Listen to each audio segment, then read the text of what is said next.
ট্ৰেক্টৰক vote দিব লাগিব। মামাক ভোট দিব নাযাব। ৰাজহৰ মিয়াক ৰাজহৰ মাৰি ৰাজহৰ ভাঙাই দিব। এইবাৰ সকলোৱে ভাই বন্ধু আমাৰ মিয়া ভাই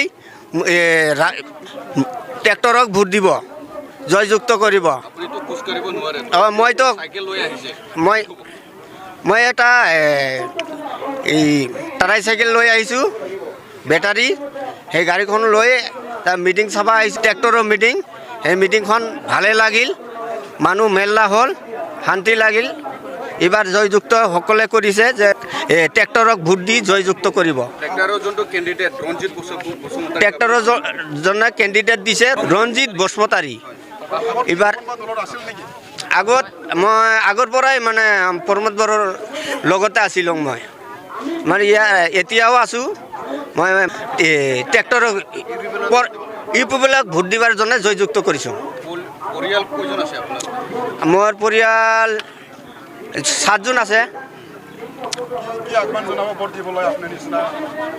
যদি এইবাৰ আমাৰ প্ৰমোদ বড়ো ছাৰ যদি জিকি যায়, যোৱাৰ পিছত মই এটা অনুদান মাৰুতি হেণ্ডিকেট নিচে নেংৰা মানুহৰ মাৰুতি গাড়ী এটা আছে, এই গাড়ীখন প্ৰমোদ বড়ো ছাৰৰ পৰা ল'ম আৰু কি। 17 বছৰ চৰকাৰ চলাইছে, ইউপিপিৰ নেতৃত্বত প্ৰমোদ বড়ো 5 বছৰ চৰকাৰ চলাইছে। ডিফাৰেন্সটো কি আছে বুলি ভাবোঁ? কেনেকুৱা চৰকাৰ চলাইছে প্ৰমোদ বড়ো? প্ৰমোদ বড়ো ভালে চলাইছে 5 বছৰ। যিটো হাগ্ৰামা ছাৰ 5 বছৰ চলাৰ পিছত একো কৰা নাই বা একো পোৱা নাই। প্ৰমোদ বড়ো ছাৰ 5 বছৰ চলাৰ পিছতে মই ভালে পালোঁ, তা শান্তি থাকিব পাৰিছোঁ দেশত শান্তি থাকাতে মই বা গোটেই মানুহগিলা পৰিৱেশ ভাল হ'ল। প্ৰমোদ বড়ো ছাৰো জ্ঞানী হিচাপতে কাম কৰিছে, মানুহক অন্যায় অত্যাচাৰ কৰা নাই।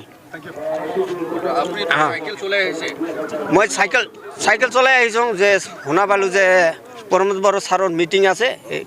এইবাৰ মিটিঙত মানুহ যাই আছে, মই লাহে লাহে আহি লওঁ আৰু কি। ভৱিষ্যতৰ যোনটো ৰঞ্জিত বসুমতাৰী কি আহ্বান বিচাৰিব? ৰঞ্জিত বসুমতাৰী যদি এইবাৰ জিকি যায়, যাৱাৰ পিছত মোক কিবা এটা শান্তি দেৱা অনুদান বস্তু তাৰ ব্যক্তিগত দিলে হ'ব। এটাই। নামটো কি আছে? আব্দুল মুসা আলী মুন্তল। জায়গাটো 1 নং দাওখানা ঘৰ, চিডলি।